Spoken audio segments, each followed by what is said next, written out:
He was a hero in my mind, a kind of abortion god who stood for justice, peace, and compassion. I aspired to live and work by his high standards. After his murder, we had an all-staff meeting to discuss our feelings and, of course, our safety. Out of that meeting, one of the many sentiments expressed was the need for a space for abortion providers to tell our stories.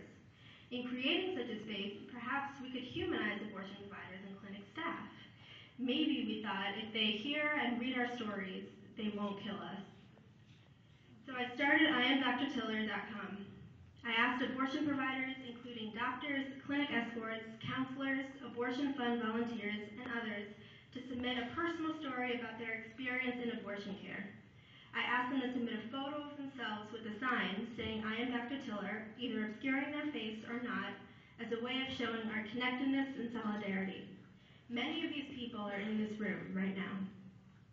I didn't ask permission to start this site. I didn't ask my supervisor, which I probably wish I had, and I didn't ask my coworkers. I saw a need and I got to work. I also didn't ask if I could start a Twitter account.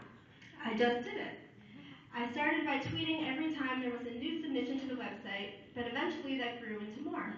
I tweeted about what it felt like to be harassed at my workplace simply for showing up, and about the need to destigmatize abortion, the people who provide them and the women who have them. I learned very quickly that social media not only is a possible tool for activism, it's a critical tool. Twitter is my generation's march on Washington, except anyone in the world can log on and see what's happening. Social media, like Twitter and Facebook, are how we yell to the entire universe, "Hey, some injustice is going on here and we're not taking it." Do I need to mention Egypt, Iran, and Wisconsin? Twitter didn't make these revolutions happen, for sure, but Twitter helped these revolutions spread. I felt this more personally when I started a Twitter hashtag that ended up on CNN and in the Washington Post. I asked women to come out about their abortion stories and use the hashtag "I had an abortion." Within a few hours, women were tweeting their experiences, some of whom had never been public about their abortion stories before in any way. I didn't realize what a nerve this struck until I was taking a practice GRE test and got a phone call from a CNN producer. Did not see that coming at all. She asked me a few questions and determined that I was a little too passionate to be on TV. And the next morning, my name and the hashtag were on CNN's morning news show, and then on PBS, and then all over print media. I didn't ask permission to start this hashtag. I saw a need and I filled it. I didn't ask permission to become an activist, and you don't have to either.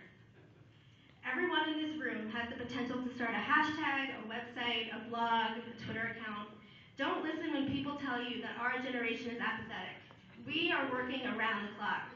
We're doing it online, we're doing it in the streets and on CNN and on the hotline of the Women's Medical Fund.